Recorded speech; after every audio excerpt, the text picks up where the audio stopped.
They told me to avoid room 428. The number looked dull on the door, like a face in sleep. Rumors moved across campus like wind. People whispered that the room kept things it wanted. Students joked. Some avoided the hall. I did not avoid it. Curiosity is stubborn. The first time I opened the door, the room smelled like pennies and rain. A single bed sat against the wall. A desk faced the window. A poster of a lake hung crooked.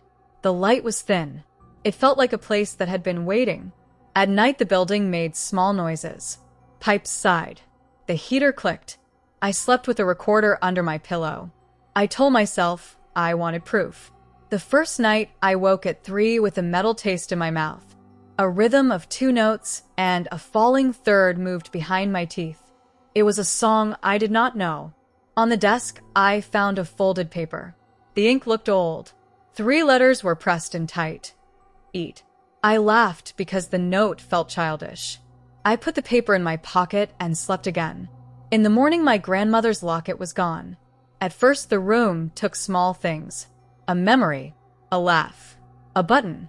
It gave back other things in odd trades. I woke once with the smell of coffee I had never made. The room felt like a ledger. It kept records in quiet ways.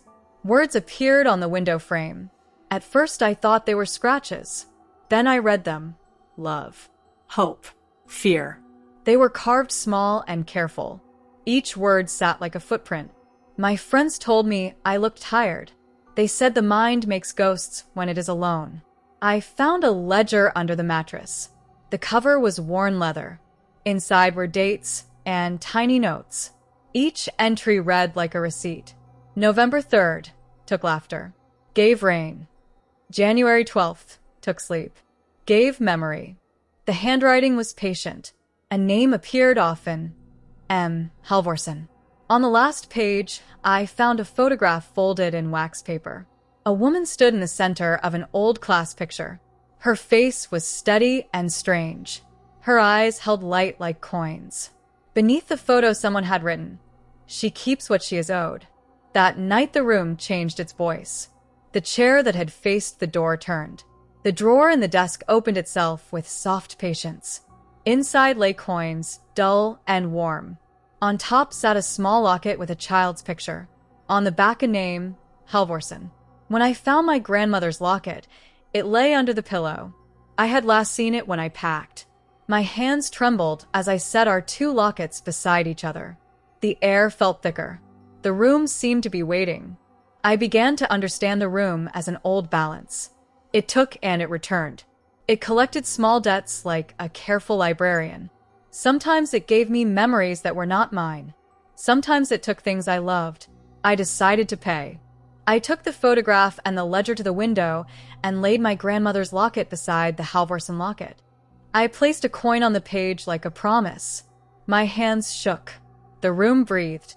A sound rose from the walls. It was not harsh. A draft crossed the floor.